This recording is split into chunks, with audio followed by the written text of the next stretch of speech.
तो यूक्रेन के 4 इलाकों में जनमत संग्रह के बाद रूस आज आधिकारिक रूप से इन इलाकों को रूस में शामिल कर सकता है। क्रेमलिन के प्रवक्ता ने खुद इस बात की जानकारी दी है।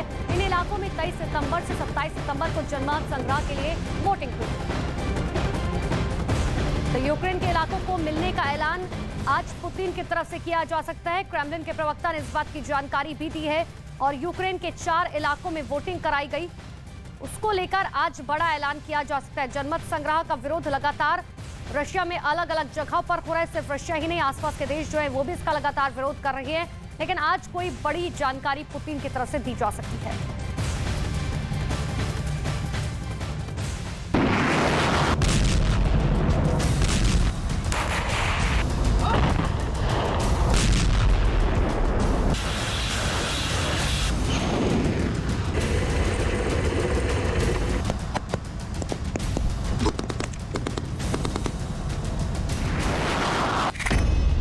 पुतिन का खंड खंड यूक्रेन प्लान। पुतिन करेंगे सबसे बड़ा ऐलान।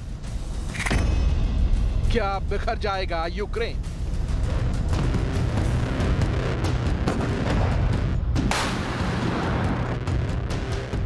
यूक्रेन के लुहांस्क में रूस की सेना ने प्रहार किया, तबाही मचाई और बड़े इलाके पर कब्जा कर लिया। कुछ यही हाल रूस की सेना ने डोनेत्स्क का किया। रूस से लगी सीमा पर भी रूस की सेना ने कब्जा जमा लिया।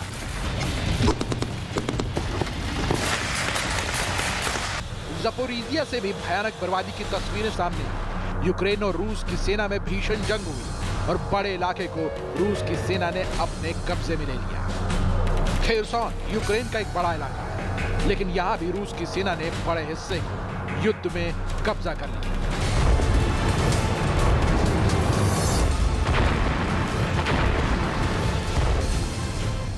लेकिन पुतिन का प्लान इन इलाकों पर सिर्फ कब्जा भर करने का नहीं था। कब्जे की असली कहानी तो सितंबर में साफ हुई, जब पुतिन ने इन कब्जा के इलाकों में जनमत संग्रह का ऐलान कर दिया।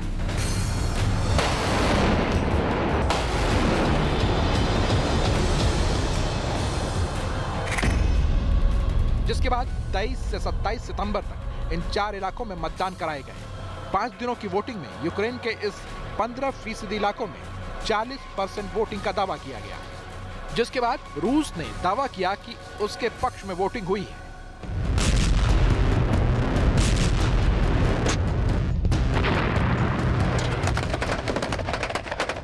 हालांकि पुतिन के रेफरेंडम यानी जनमत संग्रह का यूक्रेन के साथ नाटो देशों ने विरोध किया, लेकिन यूक्रेन से 7 महीने के लंबे युद्ध के बाद पुतिन के इस फैसले ने युद्ध की तस्वीरों को एकदम बदल सा दिया, जिसके बाद क्रेमलिन के प्रवक्ता दिमित्री एस पेस्कोव ने कहा कि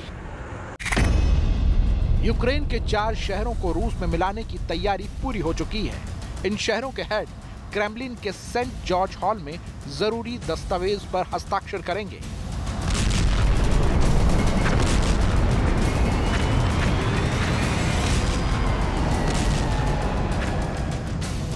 रूस ने साफ किया कि उसने यूक्रेन के 4 इलाकों में जनमत संग्रह के बाद फैसला लिया है, लेकिन एक बार फिर अमेरिका और पश्चिमी देशों ने इस फैसले का विरोध कर दिया। यानी रूस ने यूक्रेन से युद्ध में एक कदम आगे वाला दांव चला है। लेकिन सवाल है कि इस ऐलान के बाद पुतिन पर अमेरिका और नाटो देश बड़ा प्रहार कर देंगे।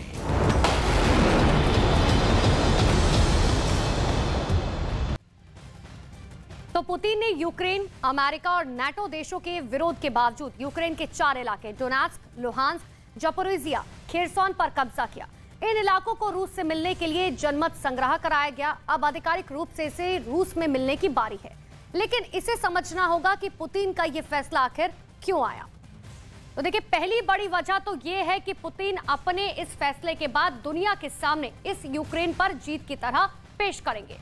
दूसरी सबसे बड़ी वजह यह है कि इन 4 इलाकों पर किसी भी तरह का हमला रूस पर हमला माना जाएगा। और तीसरी वजह यह है कि अब पुतिन इन 4 इलाकों में परमाणु हथियारों की तैनाती भी कर सकते हैं। चौथी वजह यह है कि वो इसके जरिए अमेरिका और नाटो देशों को कड़ा संदेश देंगे।